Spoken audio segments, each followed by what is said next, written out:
qual que é o interesse deles em ficar aqui na Terra, andando no meio de nós? E quais seriam essas experiências? Por que eles teriam tanto interesse na Olha, gente? como é uma quantidade diferenciada de seres que nos visitam desde que a Terra é Terra, o que a gente percebe? Existem seres que estão interessados no DNA humano, fazer experiências genéticas, usar o ser humano como uma espécie de cobaia humana.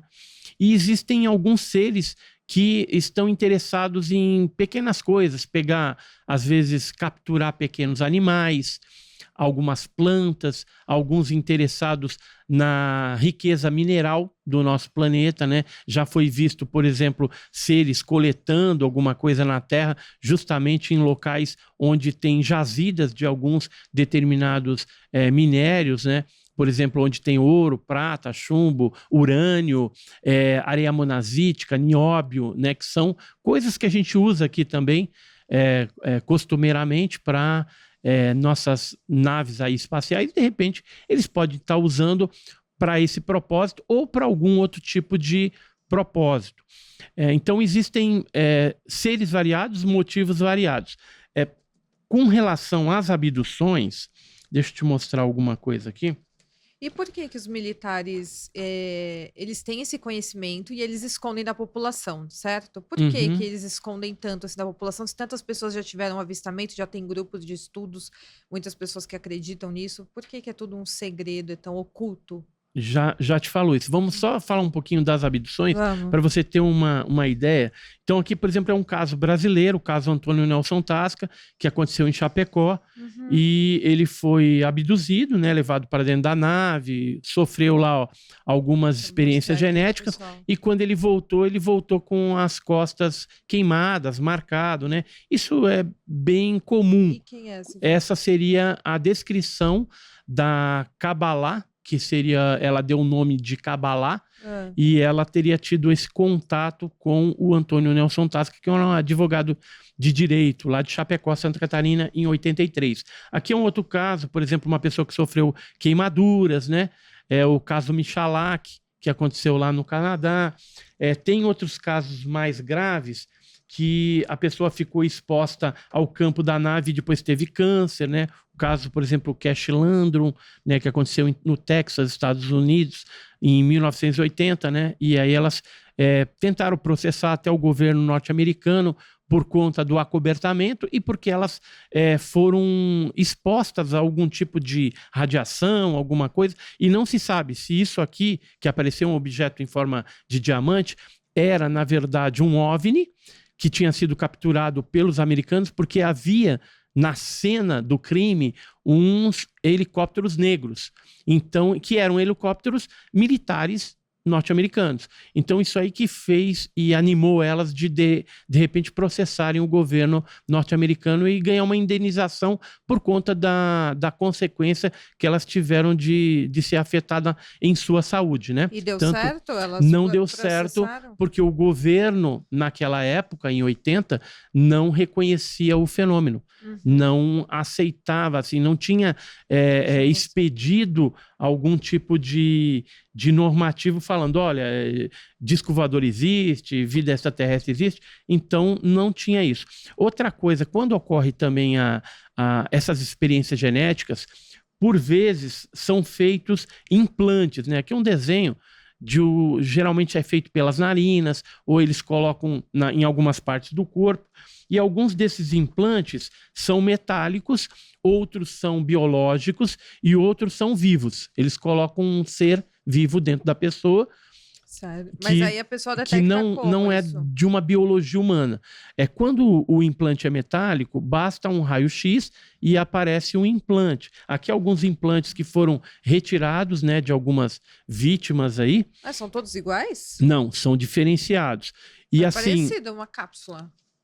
Alguns Alguns parecem, mas tem esse aí que é mais espiralado, tá vendo? Um pouco diferente. Então, esse aqui é diferente. Existem vários que já foram retirados de vários abduzidos aí no mundo, e não se sabe qual que é a mecânica, como que isso funciona e que tecnologia está por trás disso. O que se sabe... O que faz isso na pessoa? Não consegue saber para que seria a gente só especula, a gente fala assim, talvez quando eles implantam isso num ser humano, eles poderiam estar usando tanto a visão, a audição da pessoa para capturar imagens e sons e emitir isso meio Wi-Fi extraterrestre para eles.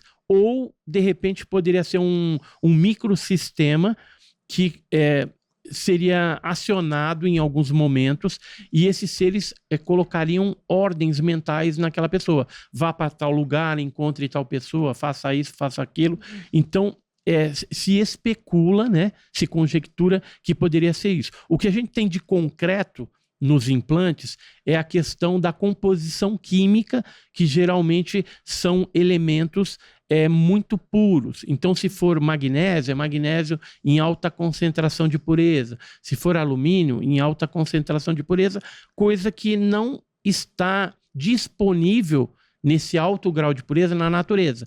Teria que ter sido manipulado em alguma metalurgia diferenciada, porque muitas vezes já se encontrou elementos, por exemplo, pedaços de metal que, embora fosse metal, ele não se comporta como metal. Aí eu vou te explicar.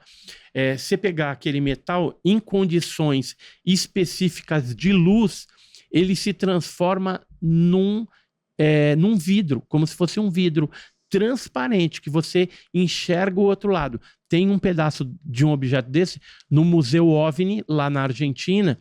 Eu tive a oportunidade de pegar na mão tudo, inclusive filmar e fotografar, e é impressionante essa característica. Agora, você havia me perguntado a respeito do acobertamento, por que existe, né, o acobertamento militar.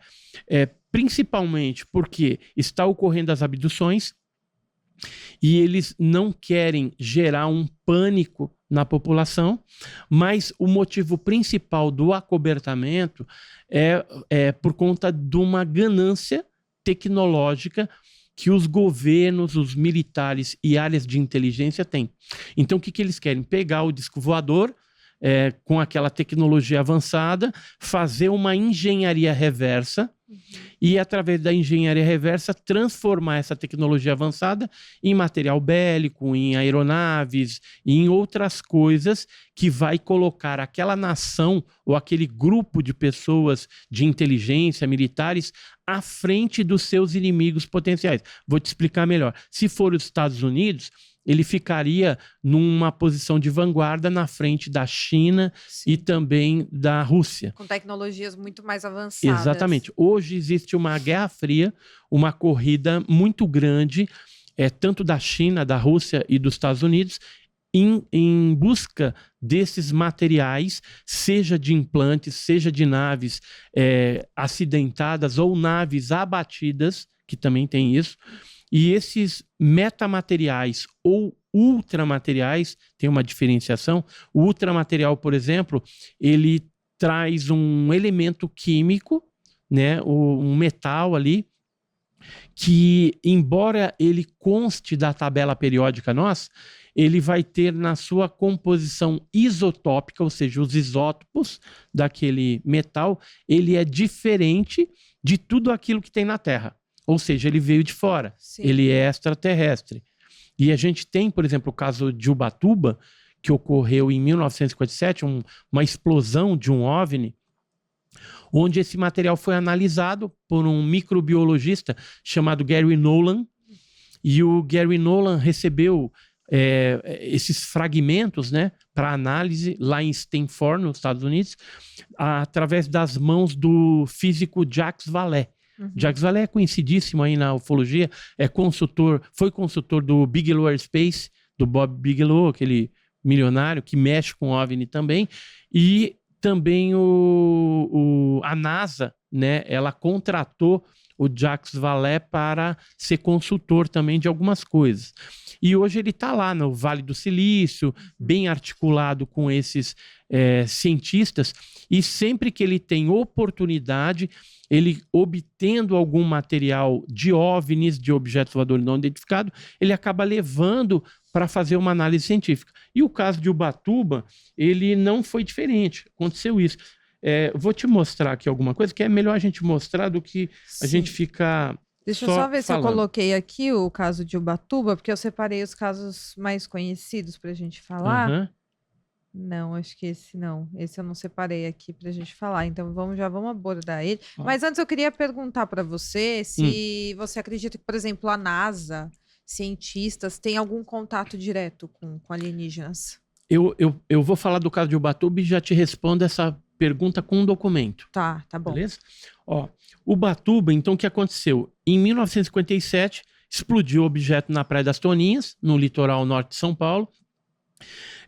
Alguns fragmentos chegaram na mão do Ibrahim Suede, que era um colunista do jornal O Globo, e que depois acabou passando... Ibrahim Suede faz parte ali do caso da Ângela Diniz, que teve a vida tirada. Exatamente. Esse nome, então, Ibrahim Suede recebeu esses fragmentos naquela época, em 57, e depois ele passou por Dr. Olavo Fontes, que era um médico carioca e que era ufólogo também. Certo. E aí começaram as primeiras análises no Ministério da Agricultura do Brasil e também na APRO, que era uma entidade norte-americana que pesquisava OVNI. Isso aí é um dos pedaços do rocha, OVNI de Ubatuba, mas isso é magnésio 99,9, 99,3. Tá. Com o passar dos anos, eu recebi das mãos de um filho de um militar do Exército esses 4 fragmentos, né? Deixa eu só ver o que eles escreveram, porque tem um documento oficial aqui, um boletim de ocorrência, seria isso? Não, é uma análise... Ah, tá. Análise espectrográfica de material indeterminado. É que estava escrito boletim aqui, imaginei que seria alguma denúncia, alguma coisa. A amostra recebida constatava de 2 fragmentos de aspecto metálico, cor cinza, baixa densidade e pesando cada um aproximadamente 0,6 gramas. A análise espectrográfica, meu Deus, espectrográfica revelou a presença de magnésio em alta concentração e a ausência de qualquer outro elemento metálico. Isso, então era 99,9 nas análises do Ministério da Agricultura daquela época. Eu recebi de um filho de um militar do Exército 4 fragmentos que eu mandei na USP para analisar. Eu analisei no IPT e no LCT, que é o Laboratório de Caracterização Tecnológica. Na última página você tem a confirmação dessa pureza, né? Então tá ali, 99,3, sendo que o 0,7 na verdade era óxido de magnésio enferrujado. E faz sentido porque é um material que foi coletado na praia, tem bastante salinidade e pode dar oxidação.